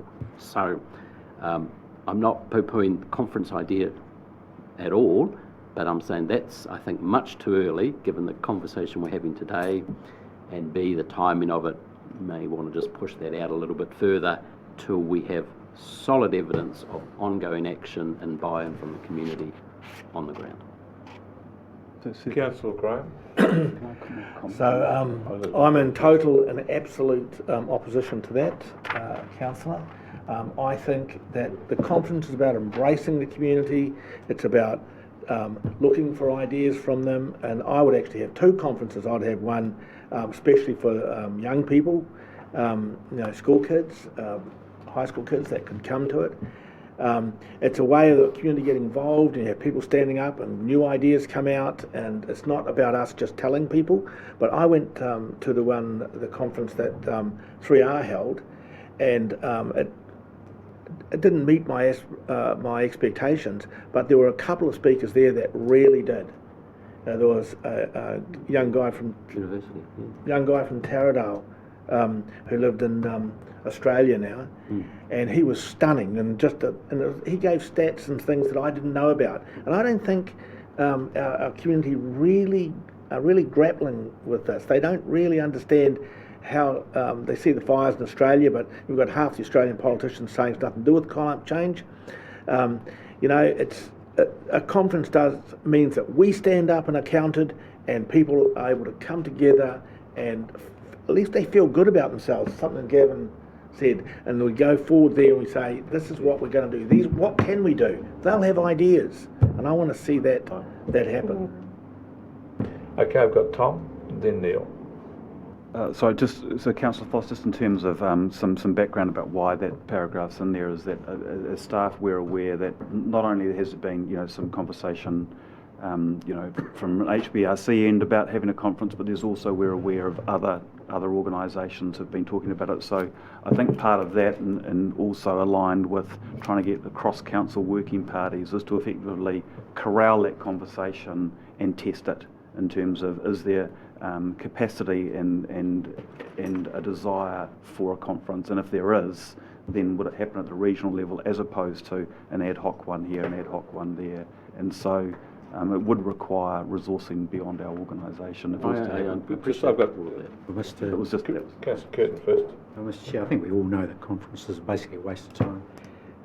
And that my suggestion is that we go to sector by sector discussion, workshop, etc., so that we're not having just simply a talk fest grandstand, which most of them end up being, and focus in on practical actions that each sector, each group can implement. There you are. There's my 2 cents. Councillor Foss, I just want to take exception that we all. I don't agree. I'm part of this as well, and I'm not part of the all. I don't agree with it. I'll cover. You can have your opinion. Oh, no, you said all. Sorry? You said we all agree that conferences are a I waste of didn't time. say that. You did. Most of us agree. Replay that. Most of us agree, Mr. Chair. All right, let's move point. The only point being, like, I agree with the sentiments, maybe there are other ways of delivering it, but it's the measurable action and outcome we're trying to achieve. And I just, again, I'm very reluctant to support the resources going into that at that time of year in particular, when we're just really coming out of the starting blocks. Right now, I would much rather we are open, transparent, and held to account, and encourage other territorial authorities to be open and accountable in their their climate change responses, actions, and timeframes. To me, that is an expectation from the people of Hawke's Bay. Well, I just want to put a slightly different view on it. I'm 100% in the camp with Rex. I went to see the conference in where we had on oil and gas exploration here. It was, this is what prompted this for me, is that having been there and participated in that, I thought it was a wonderful opportunity to get the whole of the region to discuss the issue, and there was a sense of unity about all sharing the same ideas, all hearing the same message. It could have been better run, in my view, but the model was there. Now, if we're going to have a regionally led, this region is going to respond to climate change and led by the regional council for the region, we need to have a sense of the region coming together, and bringing people together from across the region is part of that. But the other thing is, we need to have, the young people came here to this council and they were stunning. They talked to us about the issues of climate change and they were unbelievably good. I would have liked other people to have seen how passionate, how smart, how savvy these people were. And so have a conference which is sector by sector. We'll get some, group over here. They'll have their own views about it. You have another group over there, their own views about it. We need to expose all of us across this community to each other and have young people there talk about it and explain what their expectation, I think, would be a powerful prod to all of us to get on and do much more than what we're currently doing. What a load of nonsense. Well, you can I 100% agree with that. Sorry? I 100% agree with that. They will be, because the kids are saying that we are the inheritors of the earth, and what you have done is bespoiled our inheritance. Sing Kumbaya. And they will they'll tell us. I just think it'd be a great idea. And Suggesting a way forward, Mr. Chairman, if that would help. Well, way forward, sure. Perhaps our new committee will decide. That Yeah, was that's I mean, that's what I'd like to say. People don't want, Neil, you want to be on that committee now? I think if we just be clear what our objectives are, we can then decide what to call it. But our objectives seem to me that we're showing leadership, that we're promoting awareness, that we're seeking ideas, and as a vehicle for engagement. And if we agreed on that purpose, then this working group could, we've heard the feedback, perhaps come back with the model for the quote conference model. To go or not? Can we just add getting on with it as part of that brief? So getting on with it. So we're taking a classic Kiwi approach to here. We referred the matter to a committee. Well, that is part of the brief. I know, I get that. I'm just taking feedback. I'm just taking the mickey out of ourselves. Good on you. That's okay, we've heard everyone. Sheriff? About coming back to the conference, possibly none of you have got as much experience in actually organising conferences as I have. I've managed the last 12 RSC conferences, and we've managed them in Samoa and in Vanuatu. So to take 250 Kiwis and charter planes and take them over there and these are employees. There's different types of conferences, and maybe steered towards the committee, is that our conferences that we have used have been to change people's ideas, to actually influence and their thoughts. And if I read this paragraph here, we're not here yet that we can do it. But I think if we actually can influence and enable people to actually understand through conferences, then it's fine. But it's also your public that you actually attract to it are most important. If you've got a captivated audience, it's not a problem. But you have to think about that as well. Because it's so easy just to have a group of us coming to conferences and we think it's great. But if the public actually hasn't got buy-in, actually doesn't get anything out of it, you've completely wasted your time, I feel. Because it's really the influence that we need to, and change behaviour. Change behaviour is what needs to happen. It needs to be a hard change. You're exactly on the money. You're on the conference committee. Hug, smack, nudge, shove. We're not having smoke, Chair. I was told it's 11 o'clock. Oh. Is it right? Waste of time. Okay. 10:30 is the time for smoking. Well, I was told 11 o'clock. I was looking, so I was nudging, but I'm told. They'll get the union on this. It's only, you started at 9 o'clock, 2 hours work. Okay. Look up the standing order, say. Now, is there any, so we've dealt with, in my opinion, we've got the 3.9, 3.10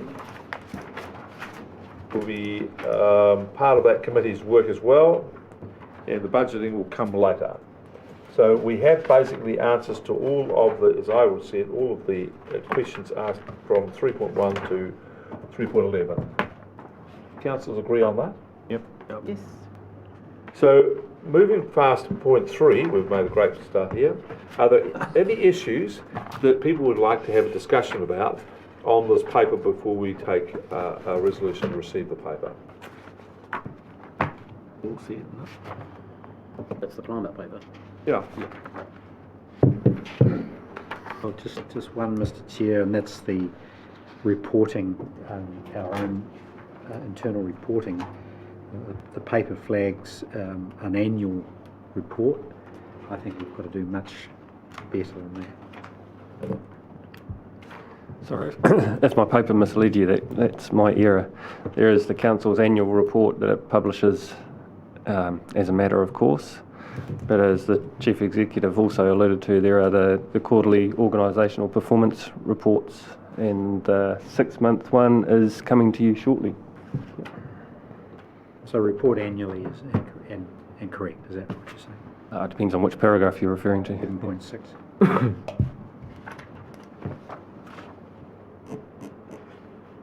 Oh, that one was explicit. Yes, that's annual. So that would presumably feed into the feature in the annual report that wraps up the end of the financial year. Are we going to have our own performance reporting on a more regular basis than annually? So in terms of the council's greenhouse gas footprint? Yeah. Well, across all whatever metrics have determined is our response to climate change. Yes, so the quarterly performance report will be the vehicle for that. We've started doing that in terms of reporting to you fuel usage, energy usage, etc. Sure. But that will be the vehicle going forward. And that's different from 11.6, is it? Well, no, we'll be doing the quarterly, but we'll also do an annual progress report as part of the annual report. So you get them quarterly and a summary annually. Great, thank you. It'll be 4 reports a year. Brilliant. All right. Anything else you'd like to do? Yeah, just on that, Chair.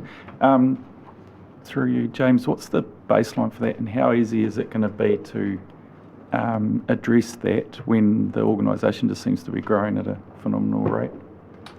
We've got reasonably good historic data around fuel use and energy, and also air travel, certainly from recent years. So we've got a baseline to work from, but the point you make is a good one. We've got some trade-offs here. We are putting many more people into the landscape to work with landowners on issues related to climate change, such as tree planting and resilience. And the more people we have in the hinterland, particularly given the limited availability of electric vehicles for long-distance rural travel and off-road travel, we will be using more fuel usage. So we'll be looking at the per FTE footprint so that we can also compare apples with apples really in terms of the growth of the organisation. But there is a reality that we're going to have another building built shortly. We'll be looking at building that as sustainably as possible, but we're going to have more energy used, more people working in our organisation in the coming years. Councillor Graham. Yes, Chair, just on that, I was just wondering whether councillors would be prepared to put their own footprint as the elected officials in terms of our vehicle use. Now that I've become a greenie, of course, in my flash new car, but air travel is one huge one, and you know, we all travel around, and whether we're about to stand up and say, I didn't do that because of global warming, or I did this personally. There's nothing to stop any councillor doing that right now. But we don't. Yeah, but we could. So what are you trying to say what are you trying to here? say? Now that you've got a electric vehicle, Well, that apart from sort of maybe a bit purist, hasn't it, really? Oh, so he's now he's like a reformed smoker, given up smoking. So suddenly everybody's got to stop smoking. That's what it is. Well, air travel I haven't given up, and you know, it's definitely an issue. So we just blindly go on and travel. You talk about the council or councillors? Councillors. Council, we're already putting huge pressure on. What about ourselves? Well, I guess that's the question that the committee is supposed to answer. We all have to make a commitment to get ourselves to a point where we're living within the boundaries set by the climate change requirements. We need to get to carbon neutral. Just making the point. Do as we say, not as we do, Councillor. Is electric bike carbon neutral? You're very carbon neutral. Thank you. Just like to have it noted. All right. All right. So would somebody move that we receive the paper? Yes, I'll move. It's all about timing, Rex. Anyone? Let's just check on the receives, considers a reply, and provides and the. So what do we say about the feedback? You're going to write that up as a resolution, are you, Annalise? Yeah. So we received the paper and the response to questions 3.1 to 11. Put them in and then move that. So we'll do it. Yes. Okay. Have a seconder. All right, Martin. Anyone would like to speak? No thanks.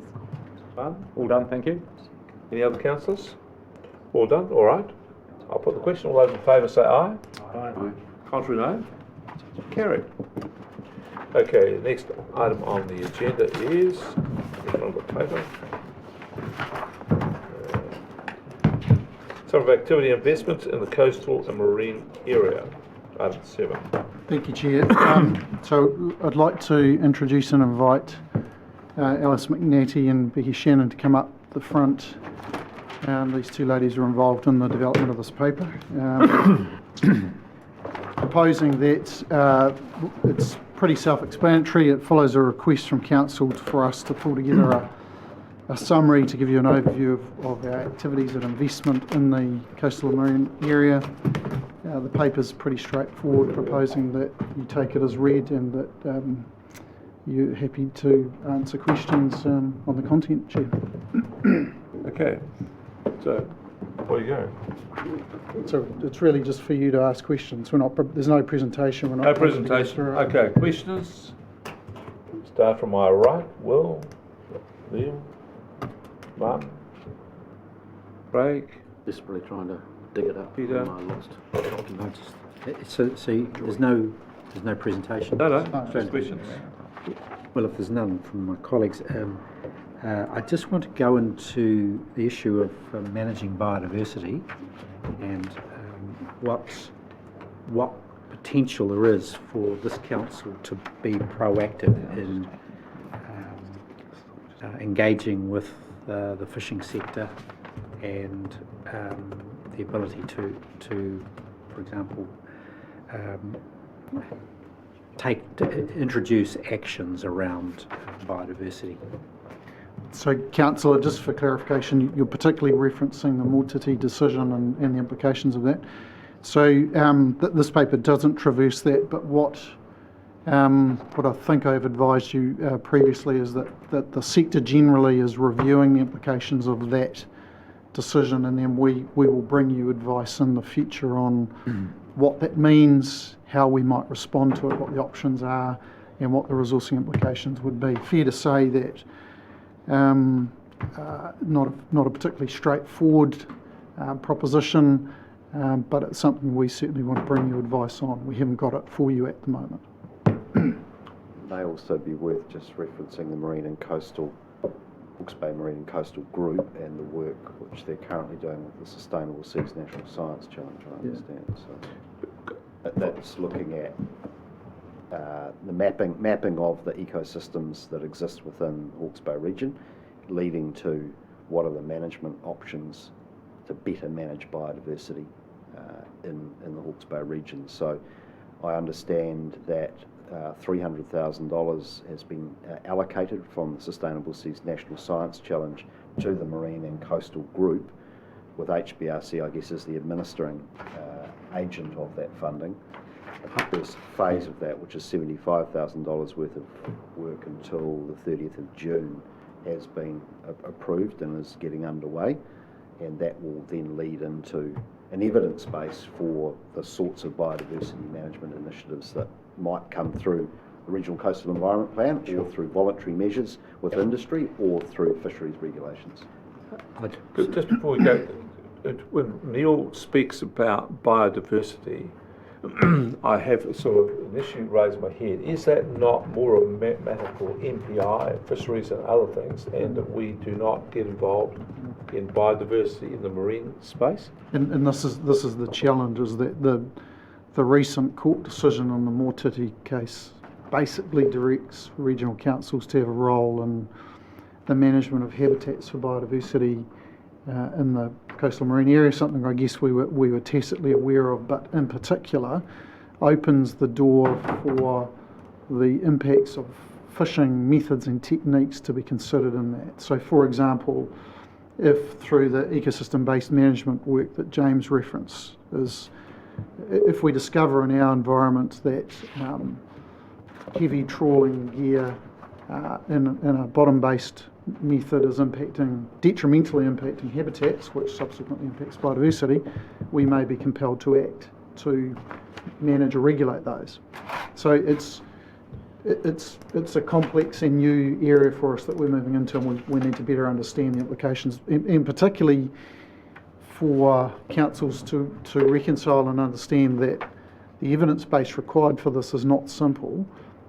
It is incredibly expensive to work in the marine environment, simply because it's a challenging environment. You need specialised gear. So it's getting that evidence base may be quite expensive. It might be quite time consuming, and then it may well be heavily contested by the fishing industry.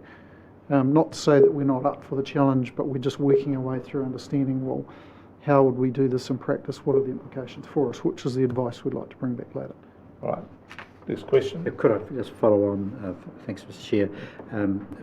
One of the things, or there are two matters that appreciate the report. Two matters though that we probably need to hear more about.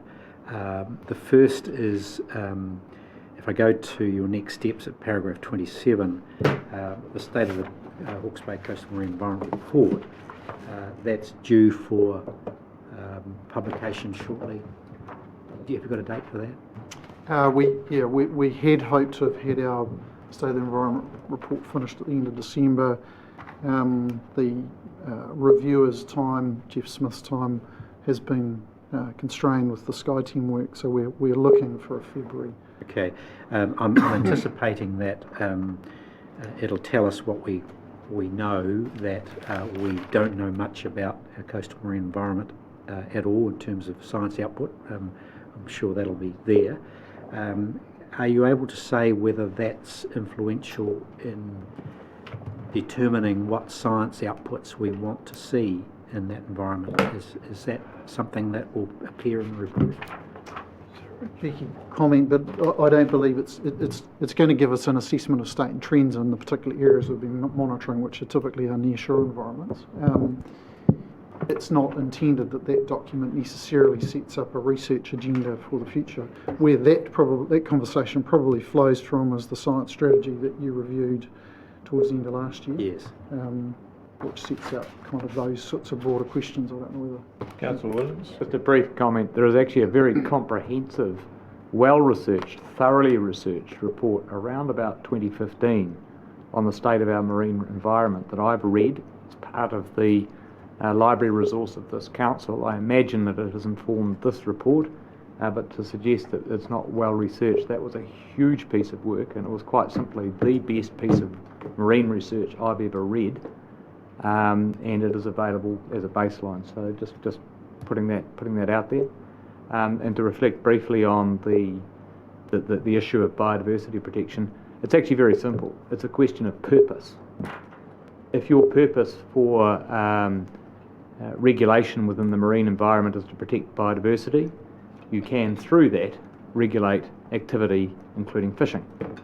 If your purpose is to sustain the fish stock for its inherent sake, you can't. So, in that Motiti case, there was a factual scientific premise. There were kina barons caused as a result of overfishing. So there was, in that case, a pretext on biodiversity grounds for the Regional Council to intervene. If we had a similar pretext here, we would have to look at it. And it's as simple as that. Thank you. Okay, any other Councillor Foss? Yeah, just 22 regarding the harbour master. Is that 182,000, is that wages and salaries, or is that's are there any other issues in and around that, particularly if the brief of area you're looking after does widen regarding people needing to look and keep everyone safe on the water? No, so that external expenditure doesn't include staff time. So it's the cost of signage, buoys, moorings, those sorts of things. Okay. It sort of gives you a sense of the cost of working in that environment. So no underlying issues there, or you got? Do we ever own a boat as a harbour master? Oh, we've been down that path in the past and had looked to partner with the port on the acquisition of a dual pilot / harbour master vessel, but incredibly expensive. So we typically lease those as required. They're the sorts of things that generally you want to borrow others rather than own them. Correct. Thank you. We've got With any fishing boat you want to borrow? We have our own survey vessels and our own water quality vessels, but So there are no emerging safety issues or hazards or anything like that? It's just I would say that the risk profile of the port will change with the introduction of the larger berthing facilities. From an oil pollution response perspective, there will be a review of the risk profile of the port from that, and I suspect it'll go up. We are one of the higher risks ports, given that it's a breakwater port. It's pretty exposed to ocean environments. So I think it's just going to further reinforce the need for vigilance. Anyway. Kia ora, thank you. Sorry, I missed the start, but thank you for the report. My question's around 22.22. Does the harbour master have any powers to regulate any of the ships there that dispose of their wastes? So he doesn't. The regulations set not by the harbour master, but there are maritime laws in terms of the disposal of waste from ship. There are also local. It's a pity Gavin's not here. There are also local conditions in our regional coast environment plan that prevent, for example, disposing of waste from vessels berthed in the estuary. And is that monitored at all? Well, it's a really difficult one to monitor. And you'll recall that in Pandora there was some questions raised post that virus that was found in mussels a wee while ago about whether that may have come from human sources and whether that was a result of discharges from moored vessels in the inner harbour. Unless you're there on the spot when they're doing it, it's quite difficult to link that to that particular vessel. But City Council, I don't know whether anybody's up to speed on where they had got to, we're proposing to introduce bylaws to further control and restrict those activities and limit that risk. Fantastic. Can you keep us abreast of how that goes? It is basically, it's highly regulated. In simple, you're not allowed to discharge to the water. It's as simple as that. But people do. And there, as Ian said, it's hard to catch people in the actual act. But the laws are there, and there's a crisscross of laws done nationally. The Regional Council has bylaws, the Napier City has bylaws. There's bylaws that's highly regulated, really, but we still have failures. Any other questions? All right, would someone like to move the paper? Councillor Foss, Councillor Kidd. Any wish to speak, Councillor Foss? No, fine. Thank you very much for the paper. Any other wish to speak? All right, I'll put the question. Those in favour of the recommendation, receives and notes the report, like say aye. Aye. Contrary, no. Carried. Brings us to item 8, and for those who are ready for smoker, it's 5 to 11. We'll have a break until 10 past. All that was 10 past. What an hour? What of an hour? 10 past is 10 minutes, Jim. That's 5 to 11. According to that clock. Oh, that's quarter. Right, yeah. Sorry. 11:15 we'll resume. Having a shocker.